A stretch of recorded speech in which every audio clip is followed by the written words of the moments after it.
Hello everyone, this is Govind Singh Negi and welcome to my channel Economics with Govind sir. So student, we are going to discuss the third part of the government budget.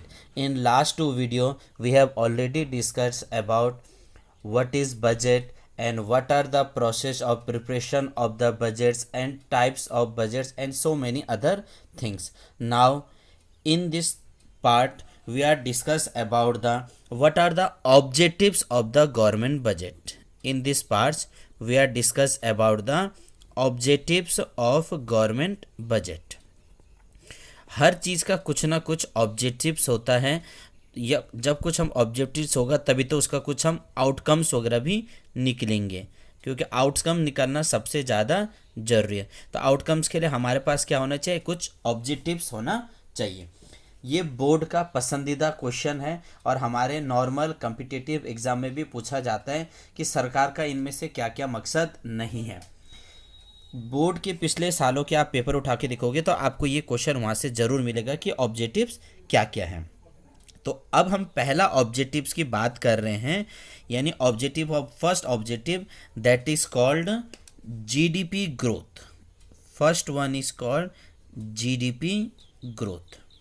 एक एक point समझना, एक एक point आपके लिए बहुत important होने वाला है. अब इसमें पहले बात करते हैं जीडीपी. जीडीपी का मतलब हो गया gross domestic product.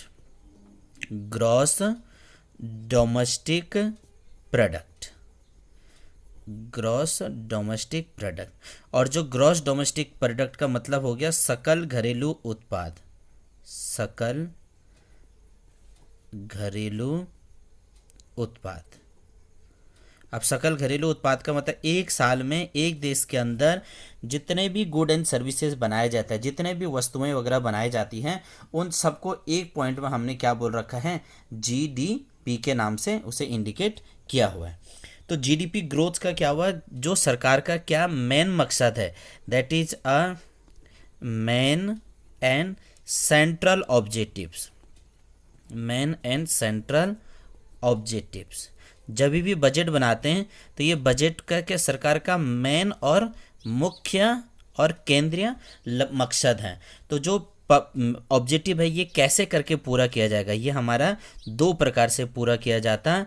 By making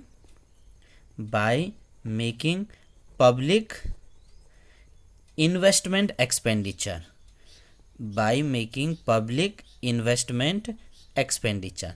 अब पब्लिक इन्वेस्टमेंट एक्सपेंडिचर का मतलब, पब्लिक का मतलब हो गया सरकार, इन्वेस्टमेंट का मतलब हो गया निवेश. जो खर्चा, जो निवेश सरकार के द्वारा किया जाएगा उसे बोला हुआ है हमने पब्लिक इन्वेस्टमेंट एक्सपेंडिचर, कि पब्लिक के सेक्टर में खर्चा कर सकें. और क्या बोलेंगे हम, बाय इंड्यूसिंग का मतलब हो गया कि इनको साथ में लेके चलना. किसको साथ में लेके चलना, प्राइवेट इन्वेस्टमेंट एक्सपेंडिचर.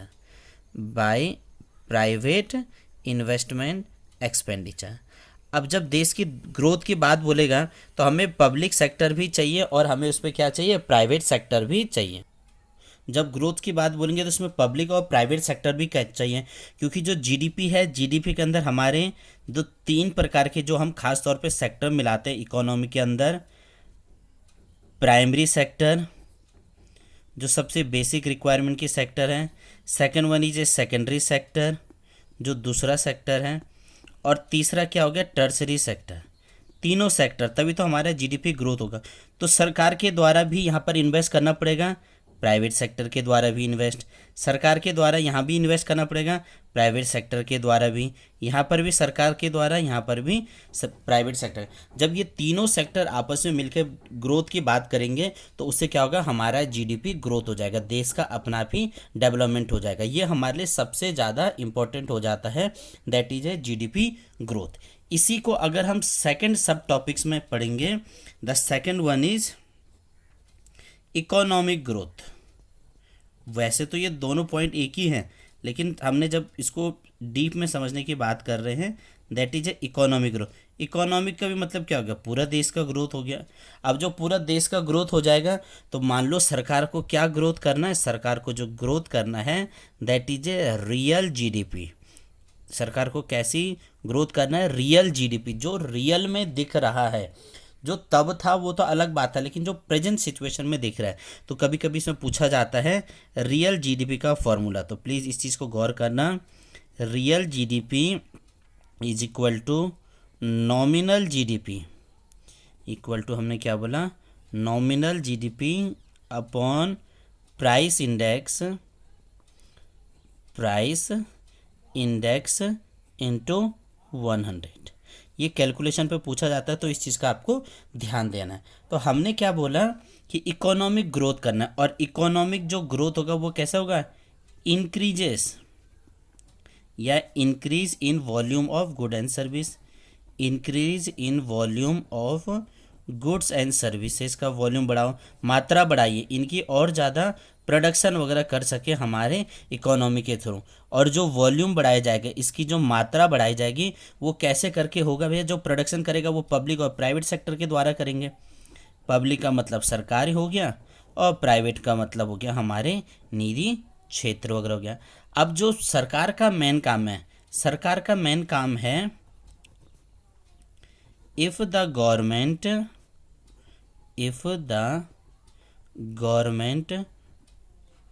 provides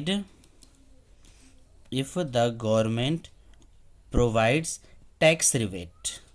या सबसे मेन तो यही होता है, सरकार के पास जो सोर्स ऑफ इनकम है वो क्या है, टैक्स है। और जो सरकार क्या करेगी, अगर प्राइवेट सेक्टर को टैक्स रिबेट वगैरह दे देगी और अदर इनिशिएटिव्स वगैरह देगी, और भी बहुत सारे फ़ायदा वगैरह देंगे, इनिशिएटिव्स वगैरह देंगे, तो इससे क्या होगा, हमारे जगह में क्या होगा, मोर प्रोडक्शन होगा।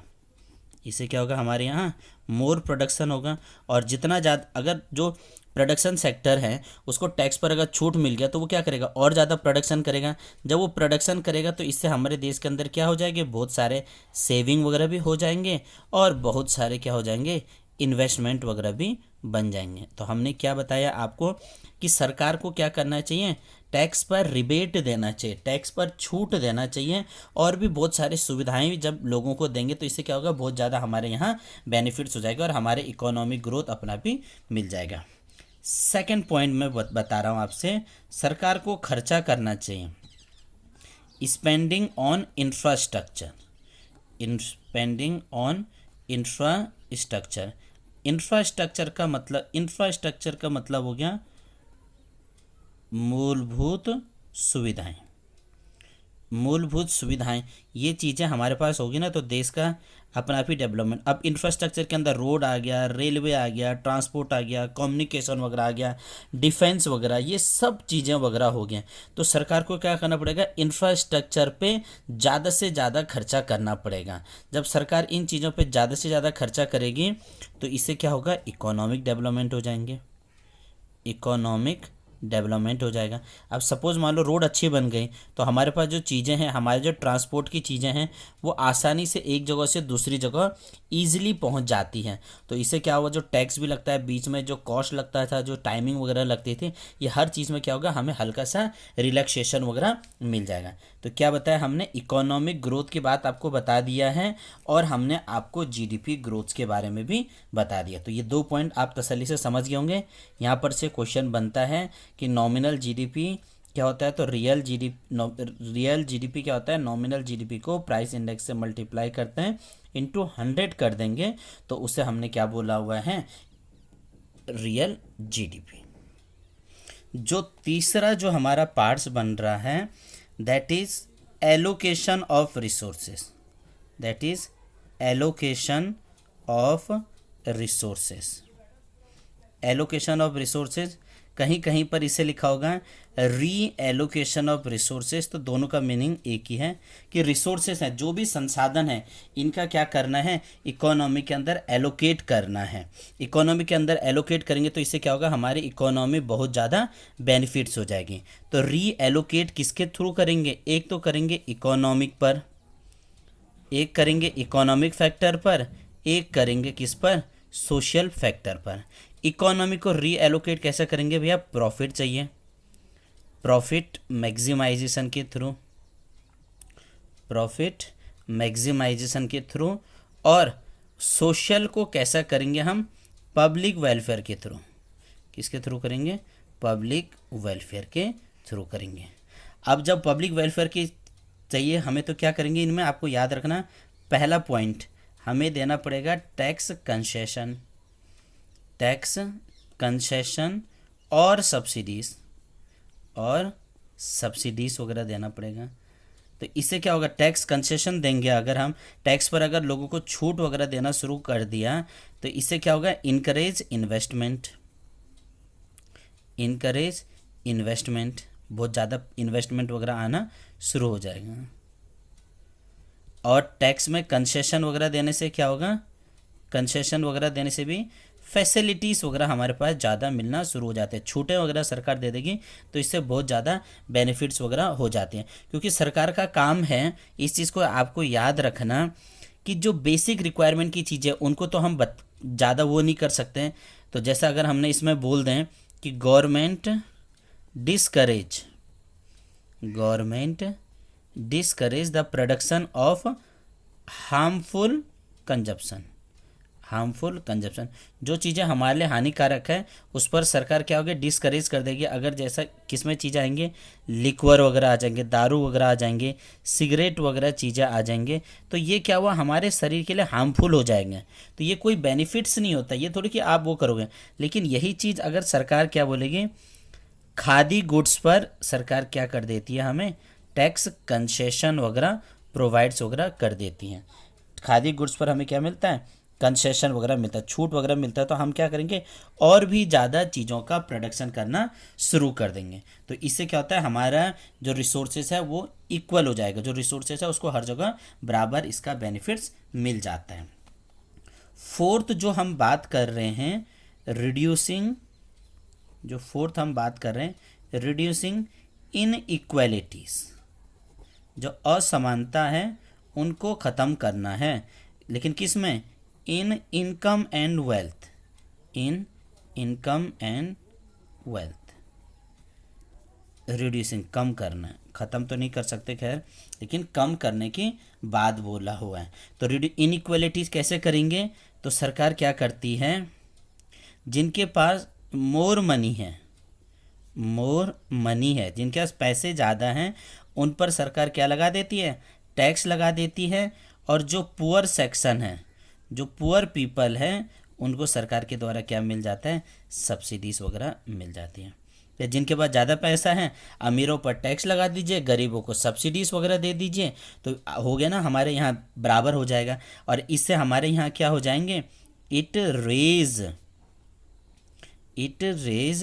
Standard of living, standard of living of the poor, जो गरीब बंदे हैं वे अगर उनको छूट वगैरह मिलना शुरू हो गया, टैक्स वगैरह कम देना वगैरह पड़ गया, तो उनके जीवन यापन जो तरीका है वो क्या हो जाएगी, बढ़ जाएंगे, उनको बहुत ज़्यादा बेनिफिट्स वगैरह हो जाएगा। जो सरकार के द्वारा हम देख ही रहे हैं, BPL कार्ड्स वगैरह बना रखे हैं गरीबों के लिए, जो फ्री गैस प्रोवाइड वगैरह करा दे रहे हैं, फ्री गैस प्रोवाइड्स वगैरह करा दे रहे हैं।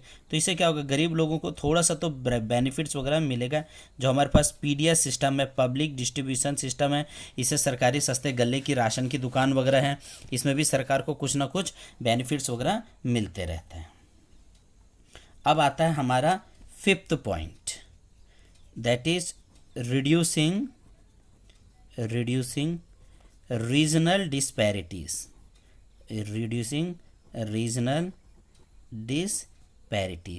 देखो हर जगह हर क्षेत्र में कुछ ना कुछ चीज़ तो ज़्यादा मिलती है, कुछ ना कुछ चीज़ें वहाँ पर क्या हो जाती हैं, कम वगैरह मिलती है। तो सरकार क्या करती है, जो रीजनल इम्बैलेंसेस वगैरह है उसको कम करने के लिए कुछ ना कुछ स्टेप्स वगैरह उठा देती है। तो सरकार क्या करेगी, वहाँ पर खर्चा वगैरह करेगी। आप जैसे इसको समझ सकते हैं, government will establishment of says, सरकार क्या करेगी, वहाँ पर सेज को बढ़ावा देगी। सेज का मतलब हो गया स्पेशल इकोनॉमिक जोन, सहज का मतलब हो गया स्पेशल इकोनॉमिक जोन। एक ऐसा माहौल बनाएंगे, एक ऐसा जगह बनाएंगे जहाँ पर चीज़ें आसानी से पहुँच सके, उनके लिए ज़्यादा दिक्कतें वगैरह ना हो। उनके यहाँ पर क्या करेंगे, जो सहज वगैरह बनाएंगे उसे क्या करेंगे, थ्रो लिबरल टैक्स लॉ, थोड़ा सा टैक्स पे कम कर देंगे। और ये चीज़ें कहाँ पर बनाई जाएगी, ये जो हमारे बैकवर्ड रीजन है, जो बैकवर्ड रीजन वगैरह, जो पिछड़े वाला एरिया है, जो विलेज से भी दूरों दूर हैं, उनके वहाँ पर क्या करेंगे, उस रीजनल डिस्पैरिटीज़ को कम करने की बात बोला हुआ है। अगला जो हमारे पास जो अगला पॉइंट आता है, that is called a economic stability, that is a economic stability. ऐसा नहीं होना चाहिए कि किसी साल आपकी इकोनॉमी तो बहुत तेज़ी से चल रहा है और किसी साल बहुत ज़्यादा कम वगैरह हो जा रहा है। नहीं, हमने अपनी इकोनॉमी को कांस्टेंट लेके चलना है। और जो हम कांस्टेंट वगैरह कैसे करेंगे, सरकार प्राइस को हमेशा कंट्रोल करके चलना है। प्राइस ऐसा ना हो कि बहुत ज़्यादा भाग जाए। प्राइस को कंट्रोल करना है किस किस फॉर्म में, इन्फ्लेशन के फॉर्म में भी, महंगाई वगैरह के टाइम पे भी, इन्फ्लेशन में भी और डिफ्लेशन में भी। ऐसा ना हो कि दाम आपने बहुत ज़्यादा बढ़ा दिए या आपने दाम बहुत ज़्यादा घटा दिया। तो इकोनॉमी को हमेशा क्या रखना है, बैलेंस रखना है। और बैलेंस कैसे रखेंगे, हमारे पास जो एग्रीगेट डिमांड है वो किसके बराबर रहना चाहिए, हमेशा एग्रीगेट सप्लाई के बराबर। जितनी डिमांड है उतना ही सप्लाई अगर हम रखेंगे तो हमारी इकोनॉमी बहुत अच्छे तरीके से वगैरह चलते रहेंगे। क्योंकि इकोनॉमी में आपको पता है डिप्रेशन भी आएंगे, मंदी काल वगैरह भी आएंगे, डिप्रेशन वगैरह भी आएंगे, रीसेशन वगैरह भी आएंगे, रिकवरी भी होती है, इकोनॉमी भी चेंज धीरे धीरे सुधरती भी है, और बूम के टाइम भी आता है। तो हमें सरकार को क्या करना है, इकोनॉमी में स्टेबिलिटी बना के रखना है।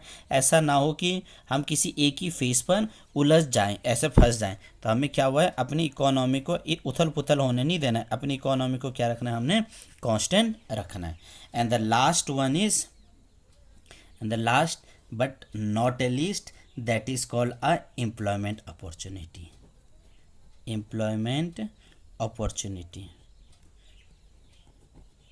रोज़गार चाहिए, नौकरी ही तो सबसे ज़्यादा इम्पोर्टेंट है।